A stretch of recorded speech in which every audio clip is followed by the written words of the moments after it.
Kadang yang paling menakutkan bukanlah hantu di luar sana, tapi sesuatu yang bersembunyi di dalam rumahmu sendiri. Cerita ini berdasarkan kejadian nyata, tapi apakah kamu cukup berani untuk mendengarkannya sendirian? Sebelum kamu lanjut menonton, pastikan lampu dimatikan dan gunakan headset, karena suara dari lantai bawah ini bisa datang ke rumah siapa saja. Malam itu hujan turun deras. Angin mengetuk-ngetuk jendela, seolah ingin masuk ke dalam rumah tua yang berdiri di pinggiran kota.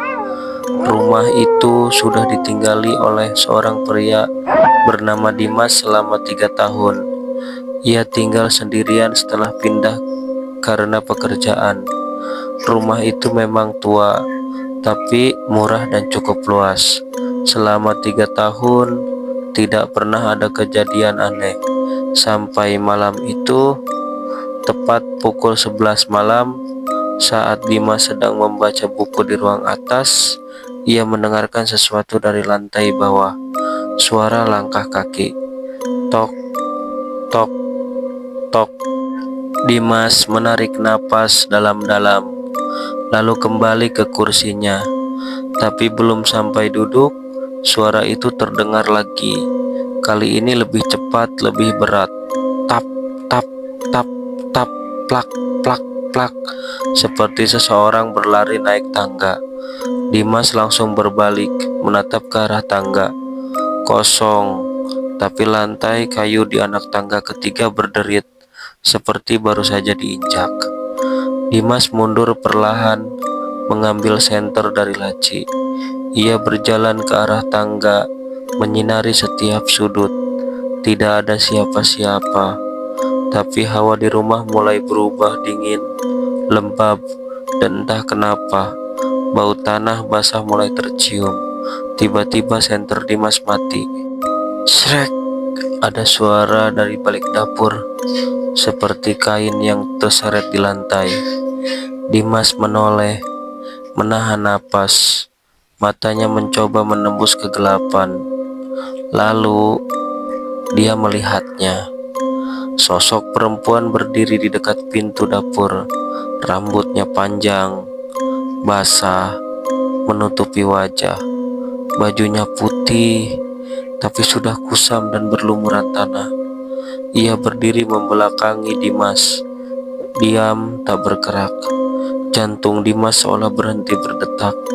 Perempuan itu kemudian mengangkat kepalanya pelan-pelan dan mulai berbalik. Wajahnya bukan wajah manusia. Kulitnya membusuk, matanya putih seluruhnya, mulutnya robek sampai ke pipi. Tapi anehnya, ia tersenyum. "Aku sudah menunggumu," bisiknya lirih, namun terdengar jelas di kepala Dimas.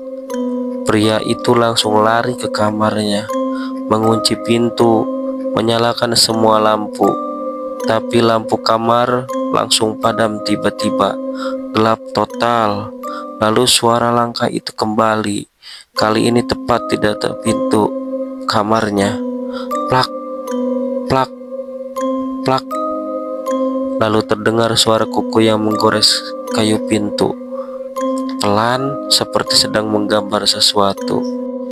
Dimas gemetar, memejamkan mata, berharap semua ini hanya mimpi. Namun saat ia membuka mata, wanita itu sudah ada di pojok kamarnya. Diam, menatapnya dengan senyum yang mengerikan. Sejak malam itu, Dimas tidak pernah terdengar lagi. Rumah itu kini kosong, tapi suara langkah dari lantai bawah masih sering terdengar oleh warga sekitarnya. Percayalah, kalau kamu mendengar suara di tengah malam, jangan pernah turun ke bawah, karena tidak semua yang memanggilmu adalah manusia. Cerita ini mungkin hanya dongeng, tapi jika malam ini kamu mendengarkan sesuatu dari arah tangga, jangan katakan aku tidak memperingatkanmu. Terima kasih sudah menonton dan mendengarkan cerita ini. Tapi ingat, kadang yang menyeramkan bukan ceritanya, tapi apa yang terjadi setelah kamu mendengarkan dan menontonnya. Jangan lupa like, share, subscribe. Terima kasih.